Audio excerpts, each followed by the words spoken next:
Live షోకి తిరిగి స్వాతం. Machine కాకతీయతో తెలంగాణలో ప్రతిపక్షాల నోళ్లు ముయించామన్న మంత్రులు హరీష్ రావు ఈటెల వ్యాఖ్యలతో ఏకీపిస్తారా అంటే 60% మంది అవునంటున్నారు, 40% మంది కాదంటున్నారు. దీని మీద వెళ్ళడానికి ముందు శ్రీకాంత్ నిన్న అంటే తెలంగాణ అంశాలు వెళ్లే ముందు ఒక 2 నిమిషాలు నిన్న కేబినెట్ ఒక నిమిషం తెలంగాణ అంటే కేబినెట్ అంశాల్లో జరిగినటువంటిది తెలుగుదేశం పార్టీ వాళ్ళు ప్రజాస్వామ్యాన్ని గౌరవించేటువంటి డిబేట్స్ కి రారు. మిత్రపక్ష పార్టీ అయినటువంటి ఎమ్మెల్యే గారు ఉన్నారు సత్యనారాయణ గారు. ఒకటే అండి, అందులో తీసుకున్నటువంటి నిర్ణయాలు రెగ్యులర్ కేబినెట్ మీటింగ్ జరుగుతున్నాయి, దాదాపు 20 గంటలు జరుగుతున్నాయి. ప్రజలకు ఉపయోగపడే కార్యక్రమం అందులో ఏది కూడా చర్చలకు రావడం లేదు. ఈ రోజు తెలంగాణలో క్రైసిస్ ఆడే ప్రభుత్వం అద్భుతంగా ఉంది నేను చెప్పను, కానీ అక్కడ ఆర్టీసీ ఛార్జీలు పెంచలేదు. దానిపైన ఎందుకు మిత్రపక్షమైనటువంటి పార్టీ అన్నా కూడా వాళ్ళు నిలదీయట్లేదు. ఆర్టీసీ ఛార్జీలలో ఉన్నాయి, ధరలు విపరీతమైనటువంటి ఇది ఉన్నాయి. నిన్న ఎక్కడ చూసా ధర్నాలు చేసి ఇది చేయడం జరిగింది. కందిపప్పు ధర ఎక్కడో ఉంది, కూరగాయల ధరలు ఎటో పెరిగిపోయినాయి. దాంతో పాటు లీజ్ వ్యవహారం అంటే 33 సంవత్సరాలు ఉన్నటువంటి లీజ్ వ్యవహారాన్ని తీసేసి అంటే 100 సంవత్సరాలు 99 సంవత్సరాలు చేసుకోవాలనుకుంటున్నారు. ఇది ఎవరు అజెండా, హిడెన్ అజెండా ఏంది దీంట్లో ఉన్నటువంటిది? ఇవన్నిటిపైన ఎందుకు కనీసం బీజేపీ అయినా ప్రశ్నించలేకపోతుంది? ఇంకొక పక్కన అంటే కనీసం బీజేపీలో కాదు మీరు గమనించాలి, 2 లైన్లు ఉన్నాయి కదా, ఒక లైన్ ప్రశ్నిస్తుంది, ఒక లైన్ సపోర్ట్ చేస్తుంది. అట్లా ఉండకూడదు కదా. అంటే పార్టీ లైన్ అప్ అన్నది దాంట్లో పైన ఉండాలి.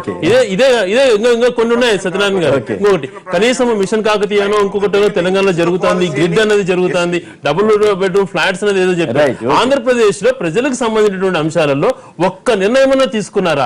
ఎంతసేపు గ్రాఫిక్స్ చూపించుకొని అందరినీ తిట్టడము, తప్పులు చేసిన వాళ్ళు వాళ్ళనే తిట్టి బెదిరిస్తా ఉండడం, ఇదే జరుగుతుంది తప్పితే ప్రజలకు సంబంధించినటువంటి ఒక్క ఉపయోగపడేటువంటి కార్యక్రమం జరగలేదు. Right, okay. మిషన్ కాకతీయతో ప్రతిపక్షాలు నోళ్లు ముయించారా? శ్రీకాంత్ రెడ్డి గారు చెప్పండి సత్యనారాయణ గారు. యుద్ధ ప్రతిపాదికన ఒక్క నిమిషం ఆయన ఒక్క నిమిషం మాట్లాడండి, తొందరగా మాట్లాడండి సార్. మీరే సత్యనారాయణ గారు.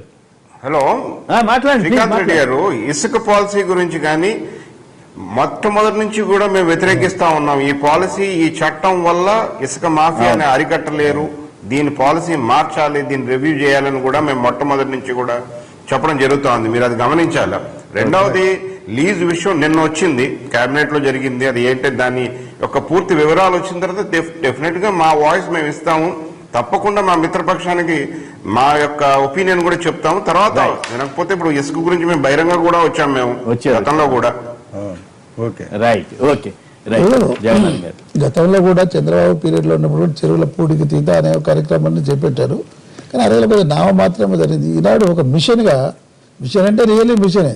మీరు చూసారు కదా, మీరు 45 రోజులు సరే పూర్తి స్థాయిలో మేము ఆశించ 100% చేయలేకపోయిన మంత్రి గారు కూడా చెప్పారు. 2 ఫేజ్లో చేపడుతున్నాం అని చెప్పి. కాకపోతే గతంకి ఇప్పటికి డిఫరెన్స్ ఏంటంటే అందరూ పాల్గొని చాలా పెద్ద ఎత్తున పోలీసు వాళ్ళు రక్షణ లేకపోతే మేము చేయలేమంటున్నారంట ఆఫీసర్లు. అది కూడా వచ్చింది, ఒక పేపర్ లో వార్త వచ్చింది. ఏం జరిగిందంటే రాజకీయంగా ఏం చేశారు, ఒక పార్టీ మీద ఎత్తివేయడానికి వేరే పార్టీలో వాళ్ళు ఇచ్చారు, అన్ని లెస్ కేసేసారు. వాళ్ళు లెస్ కేసినప్పుడు ఏమైతే పని చేసిన తర్వాత బిల్స్ పేమెంట్ నష్టం వచ్చింది. నష్టం వచ్చినప్పుడు దాన్ని పూడ్చుకోవడానికి ఇటువంటి చేస్తూ ఉంటారు. ఒత్తిడి పెంచుతారంటే గవర్నమెంట్ దిగిపోతుంది అని చెప్పి ఆ సమస్య లేనే లేదు.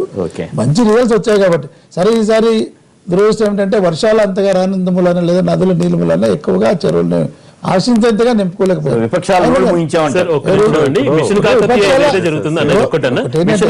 జరుగుతుంది టెండర్స్ విధానం ఇది అంటున్నారు. నిజంగా అది కరెక్ట్ అంశమే అండి. మాకు జరుగుతుందండి నీరు చెట్టు అని పెట్టేసేసి 7 జిల్లాలకు ఇచ్చినటువంటి బ్యాక్వర్డ్ సెంట్రల్ గవర్నమెంట్ 100 crores ఇచ్చింది. దాన్ని కూడా నీరు చెట్టుకు మార్చేసుకున్నారు. జన్మభూమి కమిటీ మెంబర్స్ మెన్షన్ చేయాలంట. 60 నుంచి 70 లక్షల వరకు నామినేషన్ అట. ఒక్కొక్క కాన్స్టిట్యున్సీలో 10 కోట్లు దోచుకు తిన్నారండి.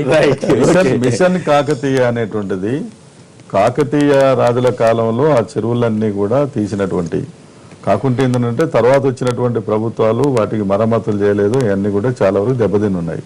సరే, ఇప్పుడు తెలంగాణ గవర్నమెంట్ వచ్చిన తర్వాత టేకప్ చేశారు, మంచిదే. కానీ ఏంటంటే తెరిపిస్తున్నారు, ముయించడం కాదు. ప్రతిపక్షాల నోర్లు ఇంకా మీరు గట్టిగా మమ్మల్ని ప్రశ్నించండి, మమ్మల్ని నిలయండి అని చెప్పి తెరిపించే విధంగా ఉన్నాయి తప్ప ఇప్పటివరకు జరిగినటువంటి పనులు చూస్తే చాలా చోట్ల ఏంటంటే అవినీతికి కూడా ఆస్కారం ఏర్పడేటువంటి పద్ధతుల్లో ఇలా చాలా చెర్లు కూడా మేము చూసి వచ్చాం. తర్వాత వీళ్ళు చెప్పుకున్నంత గొప్పగా పనులు జరగటం లేదు. ఒకటి.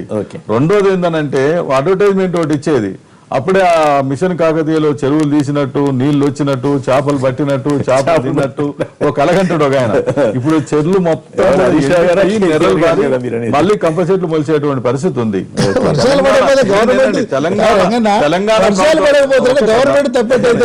తెలంగాణ ప్రభుత్వం ఏందనంటే పెండింగ్ లో ఉన్నటువంటి ప్రాజెక్టులు కూడా పూర్తి చేస్తే ఈ వరదలు వచ్చినప్పుడు ఆ ప్రాజెక్టుల నుంచి ఆ నీళ్లు తీసుకొని నింపడానికి ఆస్కారం ఉంటది. వాటికేమో నిధులు ఇవ్వటం లేదు, అవన్నీ పెండింగ్ లో ఉంటున్నది. రీడిజైన్ పేరుతో అవి పెండింగ్ లో పెట్టి ఇవన్నీ తోలుకుంటూ పోతే వర్షాల మీద ఆధారపడి ఎప్పటికి కూడా మన చెర్లు నిండే పరిస్థితి లేదు. మిషన్ కాకతీయ ద్వారా ప్రతిపక్షాల నోరు ముయించిందని ఎందుకు చెప్తున్నా నాకు అర్థం కాదు, కానీ నోర్లు ముయించడం కాదు, నోర్లు మరింత మీరు తెరవండి, గొంతు విప్పండి, మమ్మల్ని అడగండి అనేటువంటి పద్ధతులు ఉన్నాయి అలా పనులు. ఒక్కసారి మనం ఒపీనియన్ పోల్ చూస్తే అది 62 దాకా వచ్చింది. సార్ దాని మీద డిబేట్ పోల్ కానీ మీరు చెప్పేది మీరు చెప్తాం, మేము చెప్పేది. ఇప్పుడు మీరు పాత ప్రాజెక్టులు అన్నారు. పాత ప్రాజెక్టులు కలుపుకొని ఎత్తిపోతల పథకము అది నాగర్కల్ కాన్వెన్స్ వస్తుంది. మొదట్లో చెప్తున్నాను అది బాగాలేదండి, ప్లేస్ అక్కడే తీశారు, 2 లిఫ్ట్ అయింది, మొత్తం కూలిపోయింది, టన్నల్స్ ఎవరైనా జరిగాయి. దానికి జరిగిన దానికి మొన్న ఏం చెప్పారు హరీశ్రావు గారు, పాత ప్రాజెక్టులకు రివ్యూ చేశారు, డబ్బులు ఇస్తే అవి పూర్తి చేస్తాం, వాటితో పాటు కొత్త చేస్తాం, దానే తప్ప అది అది టనల్ కూలిపోయి సజ్జ పూలు కూలిపోయి వాటర్ రాకపోతే మీరు చేసే ఆరోపణలు కాకతీయ అన్నారు కదా, ఇప్పుడు మాట్లాడే అవకాశాలు నోరు విధంగా చెరువులు ఏం కనిపిస్తున్నాయి, ఇప్పుడు రైళ్లు కనిపిస్తున్నాయా, పనులు కనిపిస్తున్నాయి, ఏం కనిపిస్తున్నాయి కనపడతా ఉంది. రెండోది పోయినసారి దీనికి చెరువుల్లో స్టోరేజ్ కెపాసిటీ ఇంప్రూవ్ అయిందా లేదా? 33 ఏళ్ళ లీజ్ మంచిదేనా ఈ ఏపీ ప్రభుత్వం? 33, 99 గరిష్ట పరిమితి లేకుండా బయట నుంచి వచ్చేవాడు పెట్టాలి. వాడికి 33 ఏళ్ళు. జపాన్, సింగపూర్, జపాన్ కు అది లీజుకి ఇచ్చారు రాజధాని కూడా అన్ని లీజుకి ఇచ్చేస్తే గవర్నమెంట్ కూడా లీజుకి ఇచ్చేస్తే అయిపోతుంది కదా, గవర్నమెంట్ కూడా లీజుకి పోతుంది కదా, రాజధాని మొత్తం లీజు. మిషన్ కాకతీయతో తెలంగాణలో ప్రతిపక్షాల నోళ్లు ముయించామన్న మంత్రులు హరీష్ రావు, ఈటెల రాజేందర్ గారి వ్యాఖ్యలతో ఏకీవిస్తారా అంటే 62% మంది అవునని, 35% మంది కాదన్నారు. SMS పంపిన వారందరూ కూడా ధన్యవాదాలు. కృష్ణారావు గారు, మంద జగన్నాథం గారు, జోలకంటి రంగారెడ్డి గారు, శ్రీకాంత్ రెడ్డి గారు, అలాగే ఆకుల సత్యనారాయణ గారు, అంబటి రాంబాబు గారు, చేగొండి హరిరామరావు గారు, అందరికి కూడా ధన్యవాదాలు. ఇది నేటి వార్తా విశ్లేషణ కార్యక్రమం. నమస్కారం.